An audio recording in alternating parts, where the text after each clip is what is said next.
For a young kid growing up in Kinshasa, nothing comes easy and everything is earned.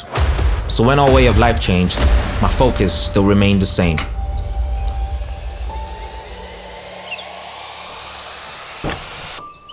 Quitting was never an option. They say that a man's worst enemy is the reflection he sees in the mirror, the fears, the past failures, and the reasons he should give in. I never could tell what I wanted to be when growing up, but I knew I wanted to be great. So even when the weight of the world seems to fall upon my shoulders, I keep my eyes on the prize and the focus on the goal.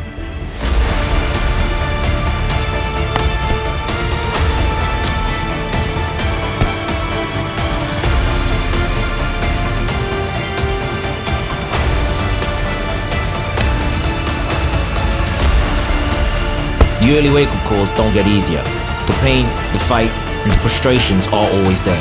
But to be elite, we have to adapt, we have to grow.